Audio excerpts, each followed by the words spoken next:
کہ اللہ نے تو حکم دے دیا بھائی ربیع الاول شریف مناؤ، اللہ نے حکم دے دیا ہے کہ جو ہماری نعمت ہے، جو ہماری رحمت ہے، جو ہمارا فضل ہے، اس پہ خوشی مناؤ۔ اب ذرا حضور علیہ السلام کے تعلق سے دیکھیں گے، کیا حضور نے بھی اپنا میلاد منایا ہے؟ کیا حضور نے بھی اپنا میلاد منایا ہے؟ کیا جواب دیتے ہیں کہ ہاں بھائی حضور نے بھی اپنا میلاد منایا ہے، حضور نے بھی اپنا میلاد منایا ہے۔ اب پہلے حوالہ دیکھ لیں پھر آپ کو بتا رہا ہوں۔ حوالہ دیکھیں، نسائی شریف حدیث نمبر 5331، مسند امام احمد حدیث نمبر 16232، سنن کبر نسائی شریف جلد 3 صفحہ نمبر 500، طبرانی کبیر حدیث نمبر 16057، اسناد صحیح یعنی صحیح سندوں کے ساتھ یہ روایت موجود ہے۔ حضرت امیر معاویہ رضی اللہ تعالیٰ یہ کہتے ہیں کہ صحابہ کرام کا جمع غفیر موجود ہے، صحابہ کرام کا جمع غفیر موجود، تمام صحابہ کو حضور نے اکٹھا فرمایا، اور اکٹھا فرمانے کے بعد حضور نے فرمایا آج میں تمہیں اپنا میلاد بتاتا ہوں، آج میں تمہیں اپنی پیدائش کے تعلق سے بتاتا ہوں۔ تب نبی پاک صلی اللہ علیہ وسلم نے فرمایا کہ اے میرے صحابیوں، میں ابراہیم کی دعا ہوں۔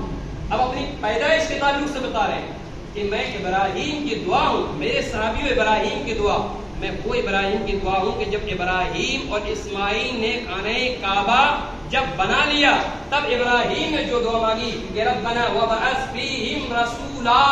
یا اللہ انہی میں سے ایک رسول بھیج دے، میں وہی ابراہیم کی دعا ہوں اور عیسیٰ کی بشارت ہوں۔ یہ بھی قرآن سے عیسیٰ کی بشارت ہوں یعنی عیسیٰ کی خوشخبری ہوں، جس کو قرآن نے یہ کہا وَمُبَشِّرًا بِرَسُولٍ يَأْتِي مِن بَعْدِهِ اسْمُهُ احمد۔ حضرت عیسیٰ کہتے ہیں کہ میرے بعد ایک نبی آئے گے، میرے بعد ایک نبی آئیں گے، تو حضور فرماتے ہیں میں ابراہیم کی دعا ہوں، عیسیٰ کی بشارت ہوں، اور میری ماں آمینہ نے جو مجھے جنم دینے سے پہلے جو خواب دیکھا تھا، میں وہی خواب ہوں کہ ان سے ایک نور نکلا تھا، میں وہی نور ہوں۔ اس طور پر تھا میلاد بتایا۔ اب پھر یہ دیکھیں ایک چیز اور دیکھ لیں، کہیں لکھا ہوں سمجھ میں نہیں آ رہا، آ گیا مسلم شریف صفحہ نمبر 555 حدیث نمبر 2750 کے اندر حضور فرماتے ہیں صحابہ اکرام حضور علیہ السلام ہر پیر کے دن روزہ رکھتے تھے، حضور ہر سوموار کے دن روزہ رکھتے تھے۔ ایک دن صحابہ کرام رضوان اللہ تعالی علیہ اجمعین عرض کیا یا رسول اللہ علیہ السلام، آپ روزہ پیر کے دن کیوں رکھتے ہیں؟ آپ پیر کے دن روزہ کیوں رکھتے ہیں؟ تب آقا کریم صلی اللہ علیہ وسلم نے فرمایا میرے صحابیوں، میں اس پیر کے دن روزہ اس لیے رکھتا ہوں کہ اسی دن اللہ نے مجھے پیدا فرمایا۔ بے شک میں اس دن روزہ اس لیے رکھتا ہوں کہ اسی دن میں پیدا ہوا، میں روزہ اس لیے رکھتا ہوں کہ اسی دن اللہ نے میرے اوپر وحی نازل کی۔ عزیزان حضور علیہ السلام تو اپنا خود ہی میلاد منا رہے ہیں، حضور تو اپنا میلاد خود ہی منا رہے ہیں، حضور تو اپنی پیدائش کا خود ہی ذکر کر رہے ہیں، جس طریقے سے اللہ نے کہا مناؤ اور حضور نے منایا بھی۔ اب ذرا صحابہ کی طرف رخ کر لیں کہ صحابہ نے بھی منایا کہ نہیں۔ صحابہ کرام رضوان اللہ تعالی علیہ مجمعین آقا اللہ تبارک و تعالیٰ کی حمد بیان کر رہے تھے، اسی طریقے سے مجمع لگا ہوا تھا، صحابہ اللہ کی حمد بیان کر رہے تھے، رب کی حمد و ثنا بیان کر رہے تھے، اللہ کی تعریف بیان کر رہے تھے، اور حضور کی نعت بیان کر رہے تھے، حضور کا ذکر کر رہے تھے، حضور کی پیدائش کے بارے میں بتا رہے تھے۔ اتنی دیر کیا گزری ہے کہ آقا کریم صلی اللہ علیہ وسلم خود اس مجمع کے اندر آ گئے۔ جب حضور اس مجمع کے اندر آئے تب آقا کریم صلی اللہ علیہ وسلم نے فرمایا کہ اے میرے صحابیوں، اس پروگرام کے بارے میں، اس جلسے کے بارے میں، اس میلاد جو تم کر رہے ہو، اس کے بارے میں مجھے ابھی جبریل امین نے بتایا ہے، مجھے ابھی جبریل امین نے بتایا ہے۔ جبریل امین نے کہا یا رسول اللہ، یہ جس میں اللہ کی حمد بیان ہو رہی ہے، اللہ کا ذکر ہو رہا ہے، آپ کا ذکر ہو رہا ہے، آپ کی پیدائش کا ذکر ہو رہا ہے، اللہ فرشتوں میں فخر محسوس کر رہا ہے۔ یہ بھی آپ دیکھ لیں،